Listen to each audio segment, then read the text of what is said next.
Hi everyone, my name is Zuli Rain and I'm a product marketer here at Medium. Today we're going to talk about your stats pages on Medium, where they are, what they all mean, and how we recommend using them with best practices. Okay, let's get started. First of all, where can you find those stats pages? The easiest way is by going to your navigation right here on the top left, open the sidebar, and click Stats. Here's where you'll be taken to all the stats you have at your disposal. You have 4 main stats pages that I'll walk you through right now. So first of all, the big picture stats. You've got this big, beautiful graph that breaks down how many views, how many reads you got from all your stories day by day. You can also see the headline numbers here, and you can time slice by month if you're interested. Scrolling down, you'll get a more granular breakdown of story by story, how many presentations, views, reads, and earnings if you are enrolled in the partner program. You can also time slice by various different factors if you want to look at, for example, the highest earning or the most read. If you're interested in finding out more about your subscriber or follower growth, that's in the audience tab right here. You'll be able to see month by month and year by year how your audience grew on Medium. If you're enrolled in the partner program, you'll also have the partner program earnings tab, which shows you how much money your stories earned this month, in previous months, and if you scroll down, you'll also be able to see how much money each story contributed to your earnings, both this month and lifetime. As a quick reminder, you can earn money by writing on Medium. When you are a Medium member, you enroll in the partner program and you put your story behind the paywall. So here's an example. You can see I put this one behind the paywall. It has a little gold star. And then when paying Medium members read your story, you earn some money. Now let's go into the fourth and most detailed stats page that you have available to you. It is the individual story stats page. Here is an example. So not only do you have those 3 big picture numbers, you also have impact. You can see how many readers in the story's lifetime chose to follow you, chose to subscribe, or unfollow or unsubscribe. And you can also get a month by month and day by day breakdown of how the story performed.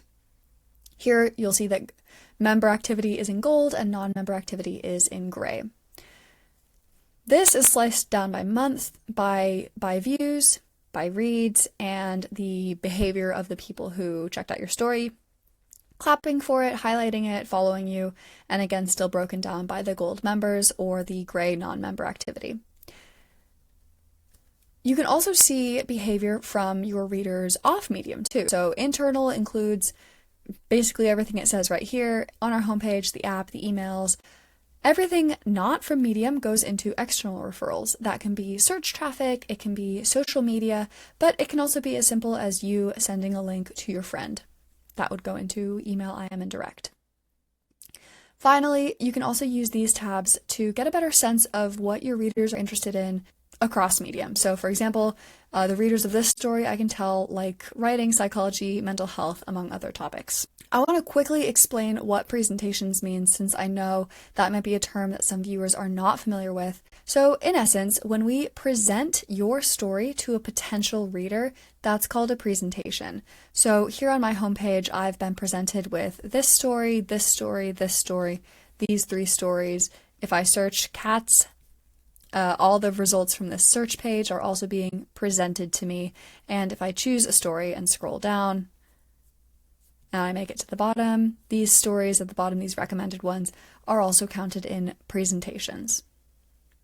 For a full definition of what counts as a presentation, I definitely recommend you check out our Help Center article, which I'll link to in the video description. If somebody clicks on your story and stays there for 5 seconds, it's a view. If they read it for at least 30, that's a read. If they follow you on Medium, that's a follower. And if they choose to subscribe to get notifications when you publish something new, which looks a little something like this, that's subscribed, then they'll be a subscriber. Okay, we've talked about the where, we've talked about the what, now let's talk about the how. Ultimately, I want to caveat this first by saying that this advice is general blanket advice. It's going to differ a lot for you when you're thinking about how to reach a reader. It's going to depend on what you like to write about, what your reader likes to read about, the kinds of things that they react well to. So the best advice I can give for you right now, no matter what you read, no matter what you write about or what your reader likes, is to think most about that reader. Put yourself in their shoes and try to understand what would make them click on a story, stay to read it, and choose to follow the writer. That information is going to be the most useful and the most useful thing that you can use to improve your own stats here.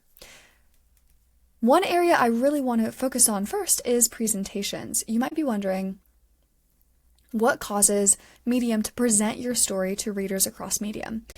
Medium is constantly presenting readers with tons of different stories based on what we think they're going to be most interested in. We take into account whether the reader follows that publication, whether they follow the writer, whether they follow the topic that the writer is writing in. We take into account how readers have already acted on that story. Have they clicked on it? Have they read it? Have they clapped for it? Are they, in other words, showing the Medium algorithm that they are finding this story really meaningful? And we look at similar reading history. If somebody's reading a lot about cats, they're more likely to be recommended stories about cats. However, there are tools that you have at your disposal to increase presentations as well. They are topics and publications. So when you publish a story on Medium, you can choose to add up to 5 topics that help tell Medium and readers what your story is about. Here are 5 to choose from.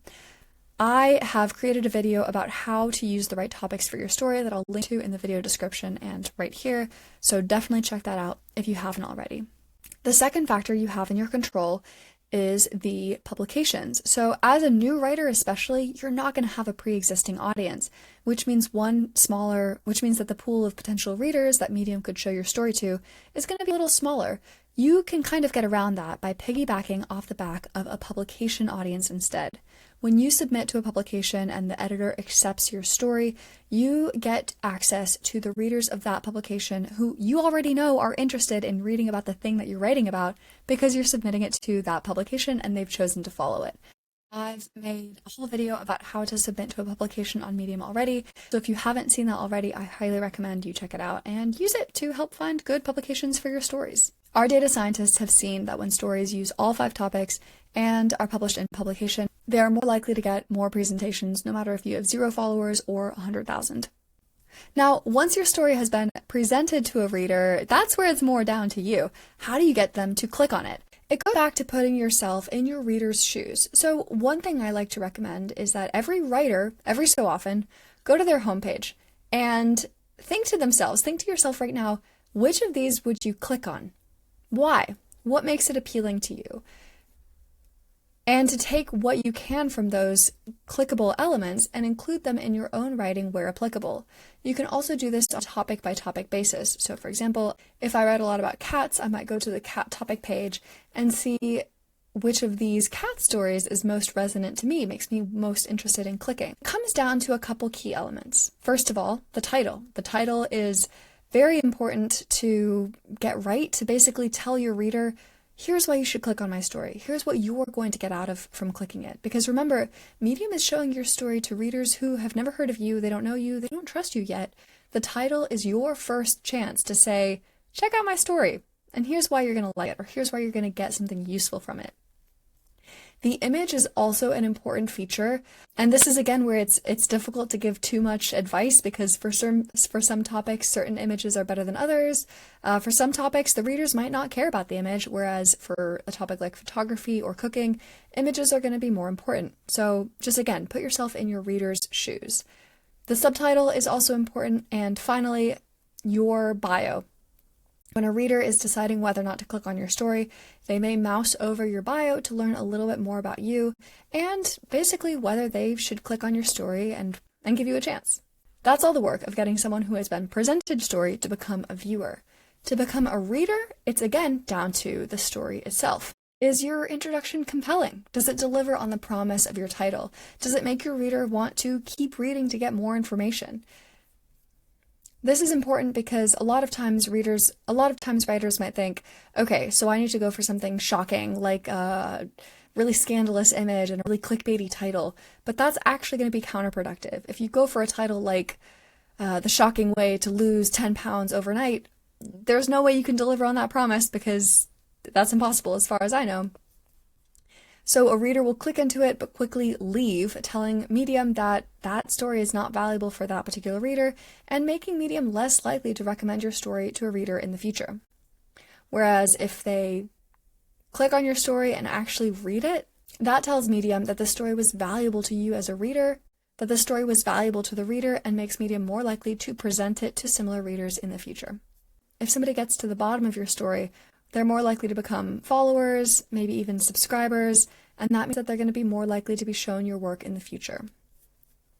That takes me to my final recommendation. When you're publishing a story, once you've been writing on Medium for a while and you've started to build up a net of followers and, importantly, subscribers, you'll have the option to notify those subscribers every time you publish a story. So when it makes sense, that's the best way to increase your presentation's views and reads, because you're sending your story to the readers who have told you that they are most likely to be interested in what you have to say and to read your story. That's it for this video. Thank you so much for watching this. I know this was a little bit on the longer side of the videos that I normally do. If you have any questions about anything I talked about or anything about writing on Medium, let me know in the comments below. I've also included links to additional resources that can help you better understand your stats pages and how to use them. I hope you have a great rest of your day, and I'll see you in the next video. Bye, everybody.